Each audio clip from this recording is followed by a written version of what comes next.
Добрый день, дорогие друзья! И мы продолжаем нашу серию интервью «Устная история» о адаптационных практиках переселенцев с территории Российской Федерации, людей с российским гражданством или просто из русскоязычной среды на территорию Кыргызстана.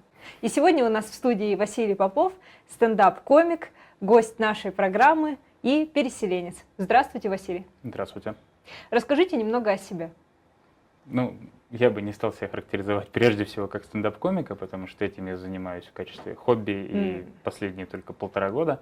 Вот. А так, и по основному роду деятельности я занимаюсь работой в техподдержке, но работу я сменил именно в связи с переездом, потому что пришлось искать что-то удаленное. А до этого я занимался промышленным альпинизмом. Вот, приехал, как и многие, в марте 2022 года. Вот, вместе с женой и собакой. Вот. А раньше бывали в Кыргызстане? Да, я был в Кыргызстане один раз в отпуске в 2017 году, и, собственно, поэтому, когда из России перестали летать российские авиалинии, потому что самолетам запретили вылет за пределы страны, я вспомнил, что есть кыргызская авиакомпания, посмотрел, что билеты есть, и, в общем-то, мы на них и улетели. А на территории РФ в каком субъекте жили, в какой области? Жил в Санкт-Петербурге, мы с женой интересно. вместе, да. Я работал там промышленным альпинистом в строительстве. Ну, естественно, при переезде пришлось эту работу утратить и развиваться в новой сфере с нуля. Когда гости нашей программы, коллеги и друзья приходят, многие, кто из Санкт-Петербурга, говорят: «О, Господи, какой здесь чудесный климат!» И приходится тратить свою жизнь, да, на территории полной каких-то дождливых дней, да, постоянных осадков. Отметили ли погоду? Да, климат? конечно. Это одна из причин, почему мы в том числе выбрали переезд именно сюда. Это и вообще рассматривали там такие страны, как Казахстан, Грузия, Кыргызстан, потому что действительно хочется отдохнуть от холода. Вот. Но, опять же, у местной погоды тоже есть свои нюансы, к которым надо привыкать, потому что там, где не слишком холодно, там, как правило, слишком жарко.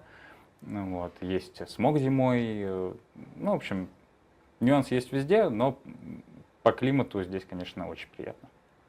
Расскажите про работу в вашем блоге. Я видела очень классную юмористическую зарисовку по поводу того, почему не стали здесь заниматься промышленным альпинизмом. Поделитесь с нашими зрителями. Да, шутка заключалась в том, что когда мы только переехали, я шел по Южной магистрали, и там большие строятся дома, а промышленный альпинизм подразумевает, собственно, технику работы, выполнения работ на высоте с выполнением требований безопасности, со страховками, с большим количеством снаряжения и так далее. Вот, и я увидел, как из окон просто торчат доски, на них стоят люди, штукатурят стену, и понял, что здесь такое никому не интересно. Вот, и понял, что работу надо будет точно поменять. Да, и, собственно говоря, искал разного рода удаленные работы, но вот остановился на технической поддержке. И, к счастью, уже сменил 3 места работы с ростом зарплаты в каждом новом, что, конечно, приятно. Потому что начиналось все с зарплаты вообще там смешные $300, и было очень грустно. Промышленный альпинизм, техническая поддержка и стендап. Очень разные отрасли. Как пришли в стендап? И вообще была ли какая-то детская мечта? Или вы раскрыли в себе этот талант позже? Детской мечты не было, но я люблю стендап. Я смотрю много стендапа, на выступления ходил всегда. И у меня всегда было желание попробовать тоже выступить. И после переезда, вот я где-то через год после того, как переехал, я подумал, что ладно, сколько уже можно, я походил здесь на местные выступления, на открытые микрофоны, и подумал, сколько можно, если я здесь не пойду и не выступлю, я нигде не пойду и не выступлю. Вот. Ну, собственно, пошел, выступил, на первое выступление попросил жену не приходить, потому что не знал, как пройдет, но, к счастью, прошло достаточно хорошо. Отлично. Вы, когда пишете тексты, вдохновляетесь ли, вот вы говорите, много стендапа смотрите, да, какими-то очень популярными в российской культуре стендапами, да, стендап-клубами, например, Comedy Club, может быть, Comedy Club? Comedy Club, он к стендапу имеет очень мало отношения. Это довольно специфический такой попсовый продукт, который Это скорее пошлый аншлаг, я бы это назвал. Вот, Поняла, да. поняла. Именно стендап. Есть замечательный стендап-клуб номер 1 московский, есть стендап-клуб Stage в Санкт-Петербурге, где проходит очень много мероприятий, где есть свои какие-то пулы комиков. Вот сейчас очень много комиков уехали из России в Грузию, они там организовали свой проект Commigration. Ну, вот, из классно. русскоязычного стендапа это вот такие прям очень хорошие примеры, на которые можно равняться. Сева Ловкачев, мой любимый комик, он из Санкт-Петербурга тоже переехал в Москву недавно. Вот. Ну и зарубежные комики, конечно, тоже. Очень рад, что попал на концерт Дэниела Слоса, это шотландский комик, когда он приезжал в Москву. Ну, в общем, у меня еще был опыт, я как-то сходил на открытый микрофон в Лондоне, не выступать, а просто послушать. И я обалдел с того, как там хорошо шутят люди, которые выходят на сцену там второй, третий раз. Ого. Да, там это они выглядят более профессионально, чем половина людей на канале ТНТ. Сразу вспоминается Пушной в КВН, английский юмор очень сложен, тут Да, надо да. сесть серьезно, Да, подумай. да. А его номер со Нет, Стингом. у них очень прекрасный юмор. Английский Это юмор, тоже что-то, на что хочется равняться, да. Очень интересно. Когда приехали в Кыргызстан, несмотря на то, что вы раньше бывали здесь, показалось ли что-то в плане адаптации странным, может быть, вызывающим какие-то неоднозначные эмоции или даже феерическим и, может быть, восхитительным? Вот какие-то такие яркие моменты были? Ой, ну, конечно, много вещей, которые ты, когда в стране в отпуске, ты их не можешь оценить в полной мере. Когда ты переезжаешь, они раскрываются гораздо больше. Это и, как правило, у каждой такой черты есть и положительные, и отрицательные стороны. Например, то, что здесь называется быть на рахате, да. Например, расскажите. Ну, это такое чувство легкого пофигизма во всем. Окей. Вот, то есть, например, нам нужно было оформить страховку на машину, мы позвонили в страховую: здравствуйте, мы к вам придем оформить? Говорят, да, приходите, за 10 минут сообщите. Мы за 10 минут сообщили, приходим, я на обеде. Ну, вот в чем-то таком. А иногда это наоборот плюс, когда люди могут слегка так подзабить на какие-то мелкие правила, чтобы вам всем было удобнее, комфортнее и быстрее, да? Интересно. Вот, и ну так в принципе во всем. Что распробовал гораздо лучше, чем за время отпуска, это, конечно, местную кухню. Местная кухня — это просто отвал всего. Я всегда любил жирное и мясное. Вот, хочу сердечный приступ к 40, так что Кыргызстан — это прям идеальное для этого место. Вот. И с этим тоже есть смешная история. Мы здесь получили с женой водительские права. В Петербурге нам машина была не нужна, а здесь хотелось поездить по стране, мы получили права. И когда ехали в автошколу, пошли учиться в автошколу, нам сказали: принесите, пожалуйста, справку, там, пройти медобследование и в том числе сходить в наркологичку, чтобы вас проверили там на наркотики и на вменяемость. Вот. И мы заходим в кабинет к психологу, а психолог смотрит и такая: о, а вы приезжие? Я говорю, да. А вы манту Фаизу пробовали? Я думаю, вот как выглядит тест на вменяемость в Кыргызстане. Если не ел манту Фаиза и 2 года живешь в стране, то, наверное, что-то с тобой не так. Что с тобой не так, да? Да, действительно.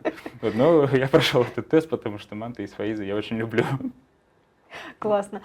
Считали ли странным, что когда здесь говорят, где мы встретимся, адрес называют пересечение улиц? Да, не только это. Пересечением улиц еще ладно, я могу кое-как понять. Ко мне постоянно на улице подходят люди, спрашивают, как пройти к дому номер такому-то, и держат в руке телефон.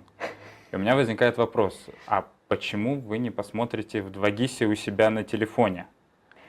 Случай сейчас. Я ехала в студию, и как раз в автобусе 2 байкешки, после какого-то праздника, в общем, дали мне свой телефон и говорят: помоги, пожалуйста, найти по 2GIS как раз куда нам нужно ехать. Я говорю, хорошо, им нужен был Ложский рынок.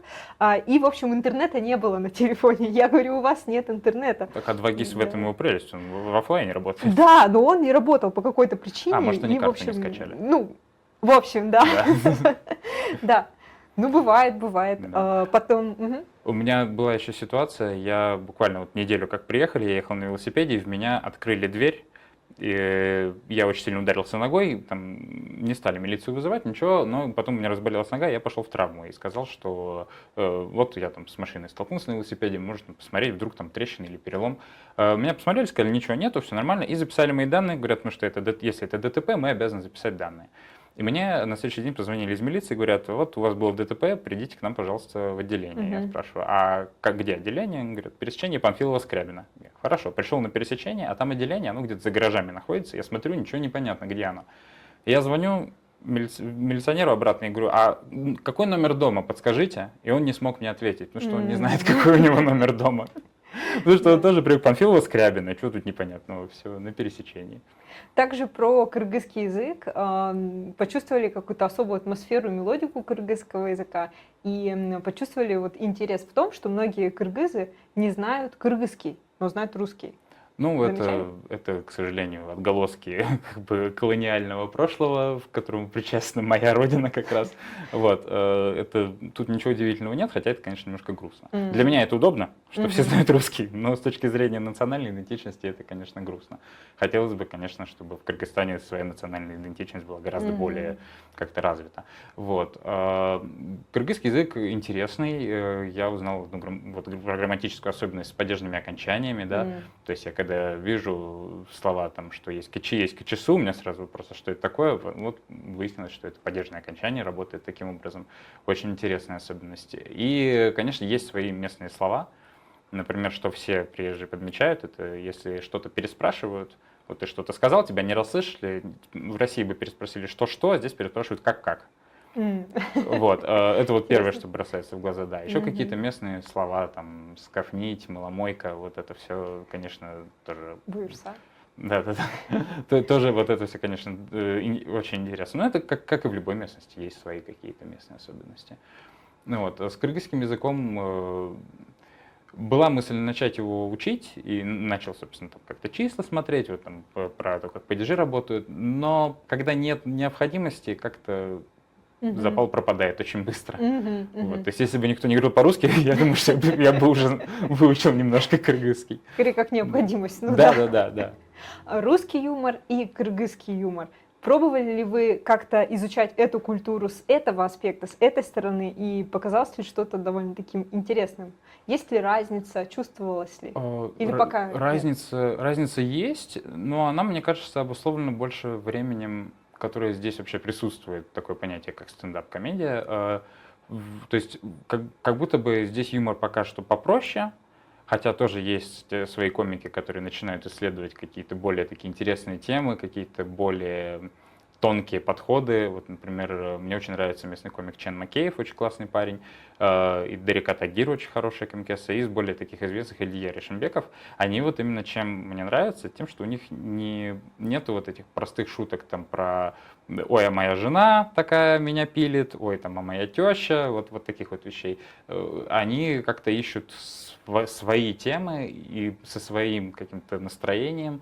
Это очень здорово. Но в России там, лет 20 назад, в общем-то, комедия была тоже гораздо-гораздо проще, еще проще, чем здесь сейчас. Поэтому это все вопрос времени, вопрос наработок. Главное, чтобы это двигалось, развивалось, а ребята, которые здесь этим занимаются, они очень, очень этим горят, и это приятно за этим наблюдать. Мелкие бытовые привычки, которые, естественно, присутствуют в нашей жизни, в этом контексте и в контексте России. Подготовка документов, подготовка визы, может быть, да, в другие страны, потому что здесь тоже есть возможность выехать, да, сделать, например, Шенген или выехать в Америку. Замечали ли какие-то трудности или наоборот, все гладко и довольно похоже на РФ? А я, честно говоря, не занимался пока. У меня пока нет денег, чтобы отсюда куда-то улететь сильно далеко. Вот. Мы слетали пока отсюда в отпуск только вот в Ереван и в Тбилиси. Классно. Да, туда визы и документы не нужны. Да. Вот. Ну, плюс у Кыргызстана есть проблема с тем, что Европа не пускает кыргызские самолеты к себе. То есть из Кыргызстана же есть всего 6 или 7 стран, в которые летают самолеты. Поэтому любое путешествие, оно становится гораздо, просто непропорционально дорогим. Вот. То же самое, что вот путешествовать по России, например. Я очень мало путешествовал по России, но я объездил всю Европу, потому что по Европе ты пересекаешь границу и попадаешь в зону, где билет на самолет стоит 20 евро.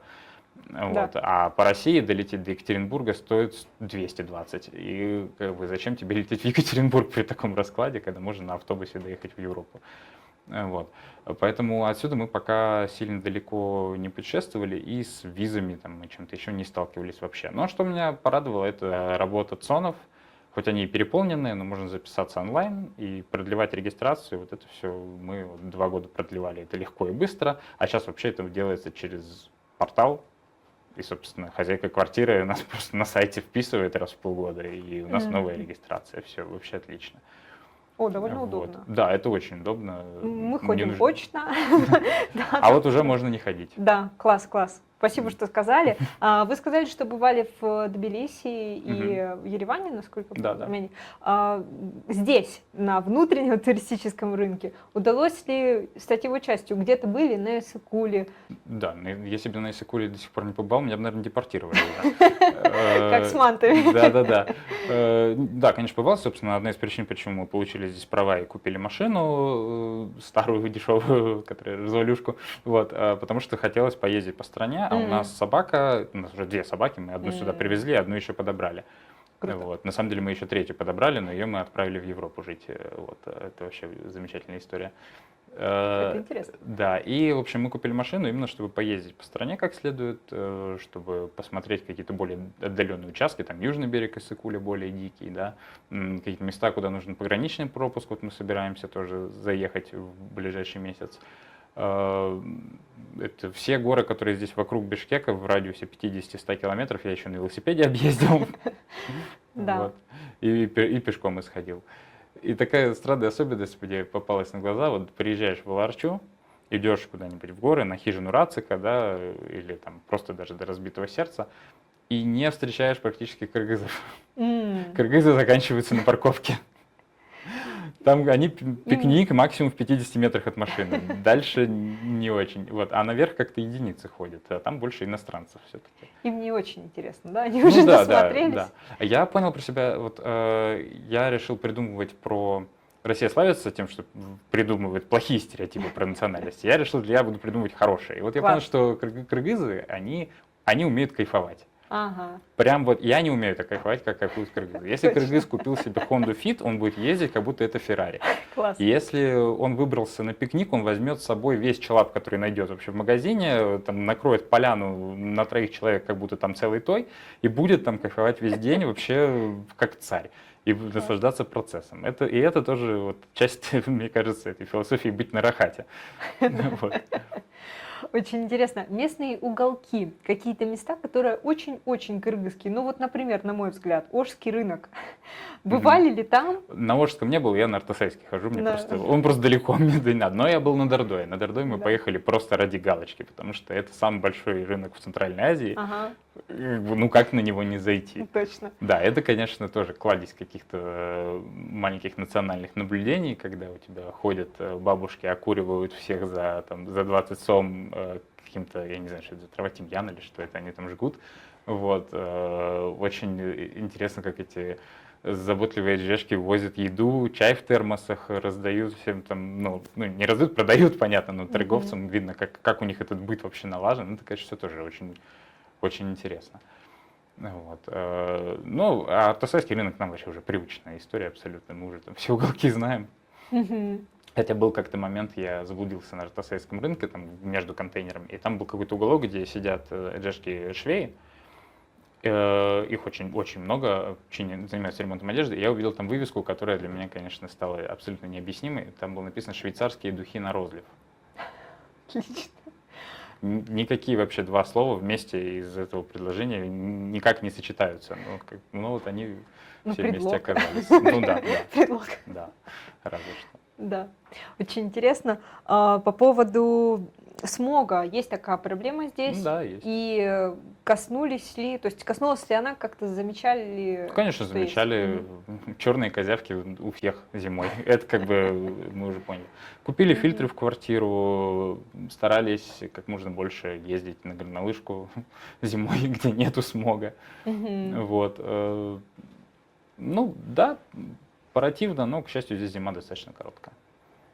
Вы говорите, что у вас животные. Удалось ли быстро снять квартиру с животными? На удивление удалось, но нам кажется, мы нашли вообще уникального человека, уникальную хозяйку квартиры, потому что она даже, пока мы ездим в отпуск, она сидит с нашими собаками даже. Прекрасно. Вот, да, то есть она любит животных тоже, она не против.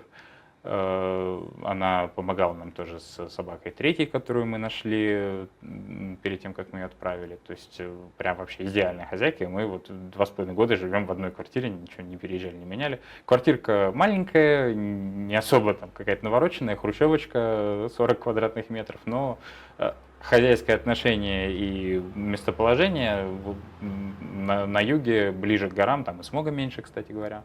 Вот, и парк большой рядом есть, так что тут все хорошо. Но сначала, конечно, пока мы искали жилье, нам было сложновато. Тоже даже про эту шутку в стендап написал, про то, что сложнее, ну, смотришь объявления, там везде, там, без детей, без животных, без детей, без животных, и понимаешь, что проще всего снять, если бы я был просто с женой, сложнее, если бы у нас было окошко, еще сложнее, если у нас есть ребенок, еще сложнее, если мы были пакистанцы, и самое сложное, это если у нас есть собака. Вот. Да, действительно. Небольшая ремарка. Слушая истории наших гостей, каждый раз, когда задаем вопрос про жилье и вообще насколько нравится жить, насколько ладят люди с хозяевами, все абсолютно без исключения хвалят хозяев и говорят, что они уникальные и золотые люди. И вот действительно хотелось бы сказать спасибо кыргызстанцам за то, что вот так гостеприимно нас принимаете. То есть мы тоже не жаловались и не жалуемся. И действительно, я тоже отмечаю нашу хозяйку и сына, который как раз, собственно, и сдает квартиру, как золотых хозяев. Ну, это да, это здорово, что у всех такой опыт. Да, да. Что касается культуры, ходили ли уже в художественный музей здесь? В музей у меня жена ходила, я музей не очень люблю. Вот, но моя жена и друзья, которые у нас тоже сюда переехали, они ходили, и в художественный они ходили, и в, я забыл, как государственный музей, который не этнографический, а какой национальный музей. Исторический? Может, исторический, есть исторический да. в центре. Вот, они ходили, говорят, что экспозиция маленькая, но насыщенная, вот, зато не размазано все по 18 залам. Вот. Ну, конечно, после Петербурга здесь музеи кажутся, наверное, маленькими. Хотя я просто не любитель такого формата развлечений, я лучше в горы съезжу.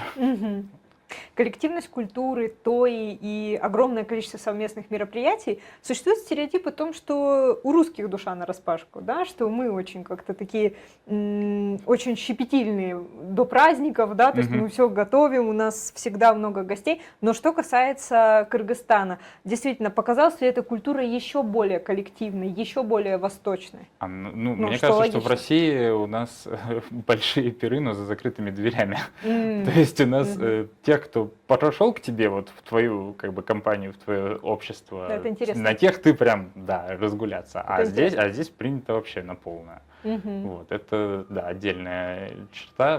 Я как-то был тоже вот в Аларче, я часто туда на велосипеде езжу. Вот, и мимо проходили люди со свадьбой, и просто мне бурсоков вот так вот отсыпали горстики, на, держи, что сидишь, как этот, держите бурсоков.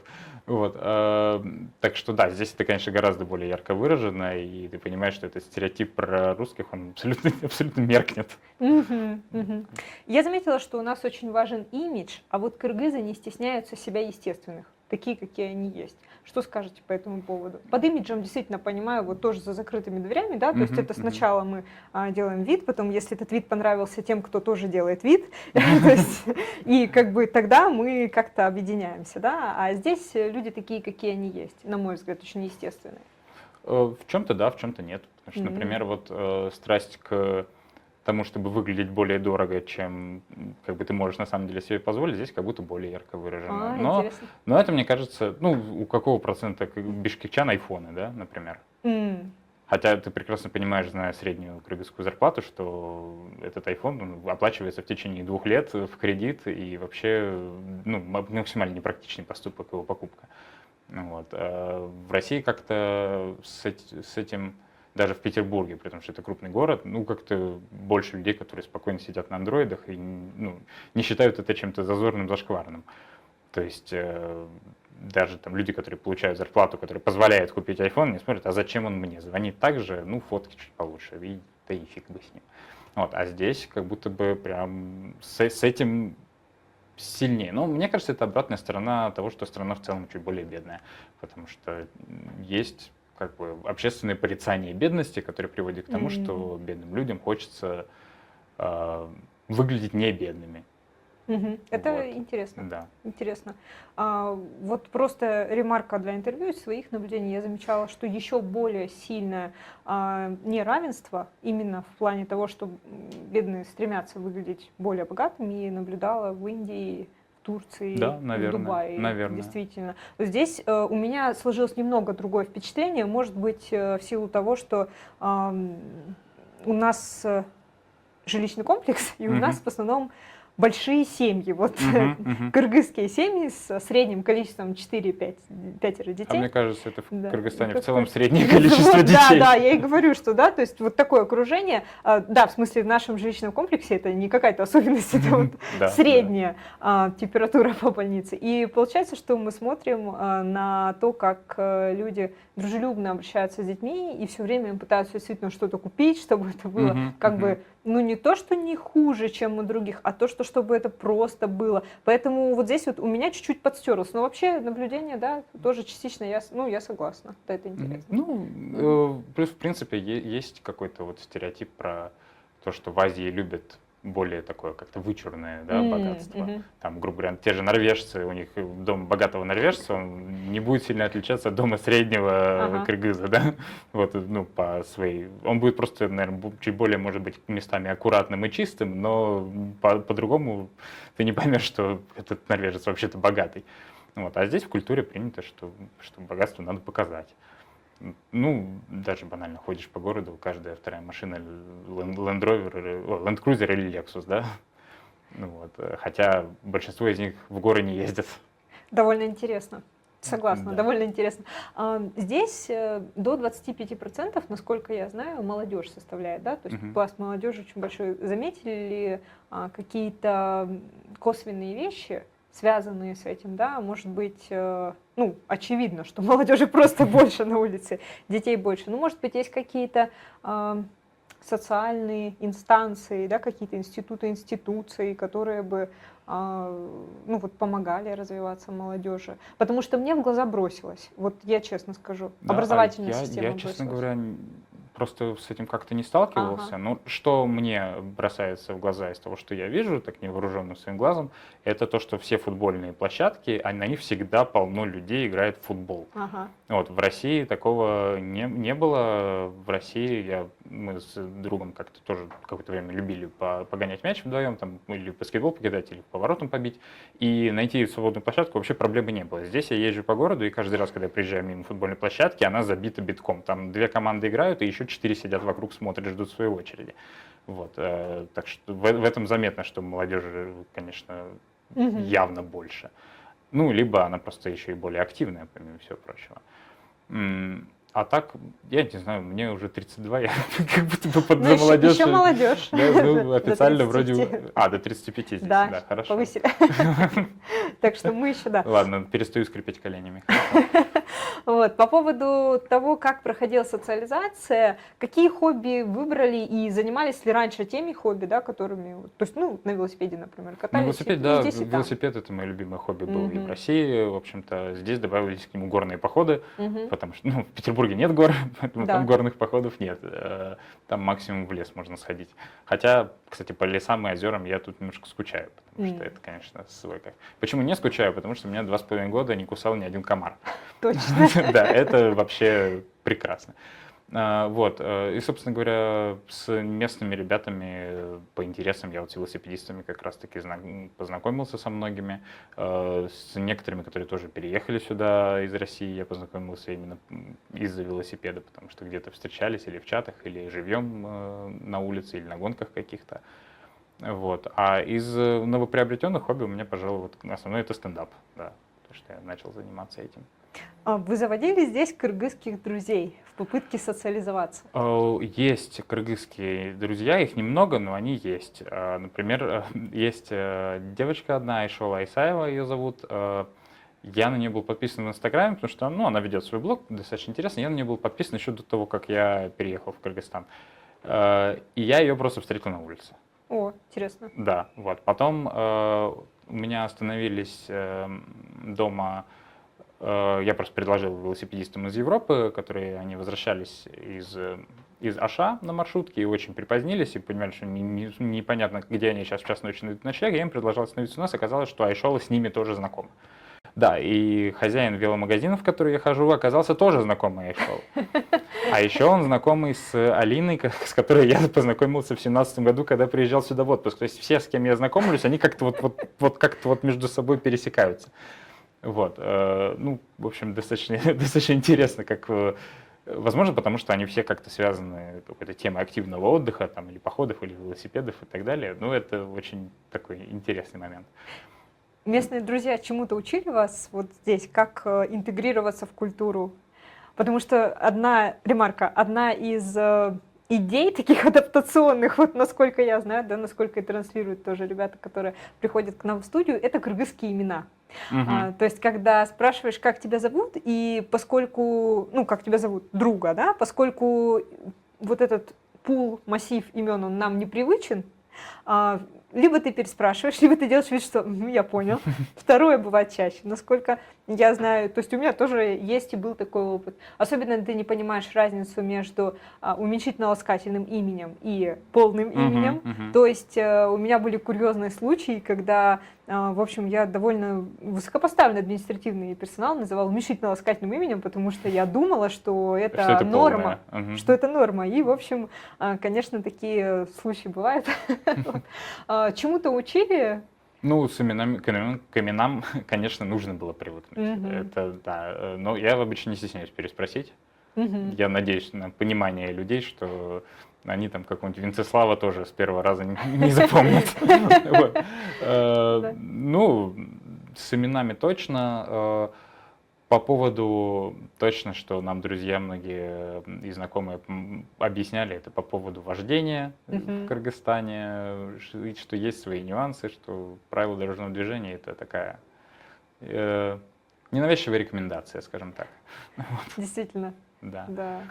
Как сказал Варламов в своем выпуске, иногда в кыргызстанцев в некоторых вселяется дьявол, когда они садятся за руль, но так это абсолютно ангельские, дружелюбные люди, да, то есть действительно, и бывает опасно, да, опасно. То есть вот мы, например, когда приехали, отметили эту проблему еще более, наверное, вот на мой взгляд, да, какой-то на мой опыт, проблема такая же стоит в Молдове, там тоже не тормозят. Вот когда ты, допустим, переходишь дорогу, если нужно заехать под стрелку, не факт, что, в общем, получится перейти, вот. А в Индии вообще не обращают внимания. Идешь ты, не идешь, без разницы. Но вот здесь немного опасно. Повлияло ли это вот как раз на... То есть говорили ли как раз друзья о том, что инстинкт самосохранения, да? То есть дорожные правила плюс инстинкт самосохранения. Такие были рекомендации? Да, примерно такие были, что понятно, что там по правилам, но надо еще и смотреть, что люди вообще делают. Особенно, ну, я как-то к этому достаточно спокойно отношусь, потому что я на велосипеде по проезжей части езжу уже много лет, и мне в России к велосипедистам относятся тоже очень плохо, как и здесь на дороге, поэтому я привычный. Вот. Просто я теперь на машине себя чувствую тоже как на велосипеде. Ну, в Москве, когда тоже была проблема с развязками, был дорожный трафик, это был, по-моему, 2009 год, тоже было сплошное мучение. В общем, люди, которые не желали встраиваться по правилам, они встраивались как хотели. И сейчас, наверное, эта проблема решилась многополосностью, но, в общем, все ездят довольно спокойно. И камерами, наверное. Вот. Центральная Азия как регион в целом. Хотелось бы побывать и в других странах, ну, я думаю, может... Ну, я был в Казахстане пока только и в Кыргызстане. Вот. Было бы интересно посмотреть, конечно, еще Узбекистан. Туркменистан мне интересно было бы смотреть по понятным причинам. Вот. Но вообще, да, конечно, есть какие-то вещи. Я вот недавно в интернете в комментариях там, под одним постом попал в обсуждение, где рассказывали про то, чем отличается, например, Узбекистан, даже с точки зрения вот релаканта. Вот. И мне стало интересно посмотреть, как там это все выглядит. Ну, помимо того, что люди очень радовались, что там все дешевле, вот, еще дешевле, чем в Кыргызстане. Ну и просто про какие-то там свои местные фишки. Так что да, было бы, конечно, интересно. Но отпусков не так много в год, везде, к сожалению, не успеешь. Ну и плюс, когда у тебя 2 собаки, тоже это немножко тебя приземляет к одной локации. Да. Казахстан, Кыргызстан, заметили ли какую-то разницу? Что-то бросилось в глаза? Видно, в какой из стран есть нефть. О, Сразу видно. понятно. Границу пересек, сразу увидел, где есть нефть. Вот, ну, побогаче, подороже. При этом в селах, там, в аулах как будто бы такая нищета примерно такая же, но в городах все гораздо более вылизано. Ну, есть, конечно, элемент пафосности казахской. Да. Тут как будто бы стереотип все-таки отчасти правдив. Ну и меня, вот в частности в Алматы, неприятно удивили цены. Вот, потому что даже сравнивая с Петербургом, как будто бы даже подороже, чем в Петербурге. Согласна, тоже была в Алматы и тоже могу это отметить. Как будто бы в Кыргызстане более по-домашнему, да? Да, да. И опять же, где-то это хорошо, где-то это плохо, но как есть. Действительно, когда замечаешь, даже как ведут деловые разговоры, все равно относятся так, как будто к родственнику. Здесь мне так кажется. Что когда ты анализируешь, как ведется диалог, деловой диалог и личный диалог, например, на российском пространстве, в рамках большого города, например, в Москве, ты понимаешь, что, в общем, ты работаешь с этим человеком, ты дружишь с этим человеком, может быть, да, но действительно чувство такого какого-то идентичности, да, вот того, что вы, ну, одинаковы в каком-то контексте, в одинаковом, да, развиваетесь, или чувство того, что вот ты его встретил, сегодня что-то сказал, да, а завтра, допустим, будет какая-то обратная связь, да, то есть вот какой-то такой не заканчивающийся диалог, вот мне кажется, он не чувствуется в России, а здесь как-то, да. То есть вот такое впечатление, что все со всеми общаются здесь, и это не заканчивающийся диалог. Что скажешь? Есть такой момент, например, вот той же самой страховой, да, мы столкнулись, что мы пытались, попали там в мелкое ДТП, поцарапали бамперами друг друга, и мы пытались дозвониться до страховой по номеру из договора, и не дозвонились. Ну, в итоге решили вопрос на месте, как бы решили, что там оформляться, денег немного, все решили, а потом дозвонились все-таки до страховой, они говорят, так а вы же у Айзады оформлялись, что вы Айзаде не позвонили? Да, и все вот так вот на личном каком-то контакте, да, то есть если девушка Айзада нам договор выписала, ну так она все вопросики там и порешает, все будет хорошо, все нормально. Вот. Тоже, что меня немножко, честно говоря, раздражает, это то, что когда ты куда-то там по делу какого-нибудь пишешь, тебе отвечают все равно голосовыми. Ну, я просто не люблю голосовые, а в WhatsApp еще нету функции их расшифровки в текст, поэтому, а здесь больше людей пользуются WhatsApp, чем Telegram. Вот, поэтому, конечно, такая особенность. Но я уже привык. Но мои знакомые называют Кыргызстан страной победившего Инстаграма вообще. Да, все продается через Инстаграм. Вся реклама пытается делать вид, что она ТикТок. Вот. У меня даже, я лежал как-то у зубного, и у меня врач ковыряется во рту, рядом стоит медсестра, и тут входит вторая медсестра и зовет нашу, говорит, пойдемте снимать ТикТок. Я обрадовался, что они хотя бы пойдут его снимать, они со мной на заднем плане будут. Вот что правда, то правда. Еще интересно, что несмотря на то, что в Инстаграме присутствие Кыргызстана довольно развито, вообще в поисковиках в целом Кыргызстана не так много. Замечали? Ну да, конечно. Ну, население небольшое, опять же, рекламные опции, как у Гугла, так и у Инстаграма здесь достаточно порезаны.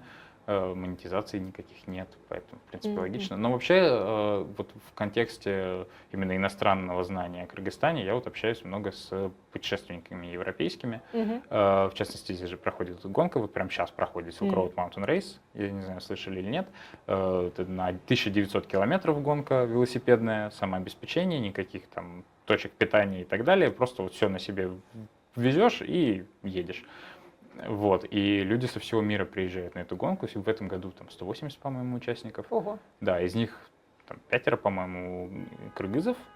Ну, там какая часть из Казахстана, из России, но подавляющее большинство, там, Америка, Европа, Австралия, со всей планеты. Вот, и в этом контексте Кыргызстан в узких кругах очень широко известен. Но, конечно, хочется, чтобы больше людей знали про эту страну, потому что потенциал туристический здесь огромный. Хотя иногда кажется, что местные всячески сопротивляются тому, чтобы его развивать. Вот. Тоже заметила про присутствие Кыргызстана на мировой арене. Вот в экономическом контексте, например, на Амазоне почему-то невозможно, если ты хочешь стать паблишером, то есть издателем, Мгм. если хочешь опубликовать свою книгу, чтобы ее покупали другие люди со всего мира, в общем, Кыргызстан отсутствует. И заметила, что это не только там многие платежные системы почему-то не Мгм. учитывают Кыргызстан в списках. Вот такая вот какая-то Да, ерунда. вот я с чем сталкиваюсь, это есть международные веломагазины, Мгм. сайты, с которых можно заказывать какие-то детали, запчасти и так далее. И есть те, которые возят в Китай, в Казахстан, там, в Грузию, в Армению, а в Кыргызстан, Узбекистан нет. Интересно. Вот. Мне кажется, что это просто от какого-то банально незнания, что это за место. Частично, может быть, влияет вот эта приписка «стан», которая Может. немножечко, как бы это где-то рядом с Афганистаном, наверное, как бы туда нам и не надо. Вот. Ну, опять же, это со временем меняется. Даже за то время, что я здесь был, как будто бы я в некоторых местах начал встречать иностранцев, где я в первый год не встречал. Мгм. Вот. Плюс я вижу на Ютубе какой-то контент про путешествия, там, про туризм, про ту же гонку Silk Road Mountain Race, он набирает все больше и больше популярность, и в этом контексте многие люди узнают. Ну вот, я познакомился с несколькими там, людьми, тоже просто в горах там, встретился с людьми, которые работают здесь в разных некоммерческих организациях, таких как там «Врачи без границ», Мгм. вот, и они тоже говорят, что вот все больше людей узнают про то, что есть такое место, и, ну, это очень здорово. Мне кажется, что это и стране на пользу пойдет, как в экономическом плане, так и в социальном плане. Вот. Да, это радует. Да, Это да. радует. Вы занимались промышленным альпинизмом, а здесь понятно, что промышленный альпинизм это, конечно, не спортивный альпинизм, все мы это понимаем, да, но в любом случае это страховка, это снаряга, да, это Да, да. карабины, это, я не знаю, есть ли жумары, Есть, нужны, есть, да, то есть. есть все, что для Все альпинизма. то же самое, просто более надежное и более тяжелое, потому что все-таки на строительный объект ты приезжаешь на машине, Мгм, вот, мгм. и тебе не нужно с этим всем много ходить. Вот. А так я спортивным альпинизмом тоже занимался, но просто в Санкт-Петербурге город не так много, как вы можете Мгм. догадаться. И это требует очень много времени, и поэтому я вот 1,5 года где-то занимался и перестал. Но потом зато нашел себя в Промальпе заново. В связи Вот. с этим вопрос, хотелось ли поучаствовать в походах, спортивных альпинистских походах здесь, в Кыргызстане, потому что все-таки горы, которые здесь представлены, ну, я думаю, что даже, наверное, с Альпами не сравнится, по крайней мере, мне кажется, что здесь наиболее более такие величественные, да, горные хребты, покрытые снегом шапки, и, может быть, там на единичку или на двоечку, или на троечку на какой-нибудь поход сходить. Нет, поход, конечно, у меня была такая хотелка, я недавно попытался ее так испробовать, заехать на велосипеде в Аларчу и подняться пешком на пик Учитель, и в тот же день вернуться, и до заката успеть обратно. Вот, но я проспал и вышел в 6:30 утра, и поэтому успел дойти только на высоту 3700. Вот, и там уже посмотрел, потому что мне просто по времени пора назад домой. Иначе просто до темноты не успею. Вот. Но это очень сложно будет все это реализовать, надо часа в 4, наверное, выезжать, но мысль есть. Вот. Но на учителя я точно еще зайду, хотя бы пешком, хотя бы просто пешком. Именно в плане альпинизма не очень все-таки хочется, потому что это без должной подготовки это достаточно опасное занятие, а вот пеший поход, это да, это я здесь очень полюбил. Хотя пока на высоту больше 4000 я еще не забирался. Но А, все впереди. Точно. Насколько я знаю, что вы путешествуете и не только вот в рамках семьи, да, с женой, Мгм. но вот еще у вас есть несколько друзей. И сложились ли уже какие-то локальные шутейки про Кыргызстан или, может быть, какие-то маршруты, да, которые вы уже, ну, ассоциируете со своей жизнью, вот как свои, да, может быть, какие-то кафешки, Мгм. ваши места силы. Мгм. Интересно. Ну, конечно, конечно, такие есть. Например, у нас долгое время мы, вот прошлым летом, пока у нас не было еще машины, мы практиковали с друзьями, мы поднимались на Чонарык. Мгм. Это гора здесь недалеко, возле, собственно, поселок Чонарык на выезде из города. Мы просто доезжали туда там, на автобусе или на такси, брали иногда с собой собак и просто на закат поднимались туда, брали с собой там по пиву, смотрели закат, возвращались обратно домой. Это было наше такое любимое место прошлого лета. Вот сейчас у нас Бомское ущелье, дорога через него, это уже изъезжено, запомнено. Кафе с Коттамой самый вкусный, там подметили. На Южном берегу, где самый классный курдак, тоже мы уже знаем. Вот. Классно. Так что таких вещей, конечно, со временем они нарабатываются. В общем, вы на Рахате. Ну, я все-таки чуть более тревожный человек, поэтому я не могу себе позволить полный рахат. Что посоветуете тем, кто хотел бы приехать, а может быть даже и остаться здесь? Если хочется. Во-первых, манты в Фаизе. Вот, это обязательно. Ну и надо как-то с открытой головой ко всему подходить. Потому что какие-то вещи могут поначалу шокировать и, возможно, немного раздражать. Помогает немножечко попробовать посмотреть на ситуацию со стороны местных именно. Вот. Многие вещи таким образом можно для себя понять, может быть и не принять, но хотя бы понять и скорректировать как-то к этому отношение относительно первого впечатления. Это очень полезный навык, в принципе, мне кажется, в любом путешествии. Вот.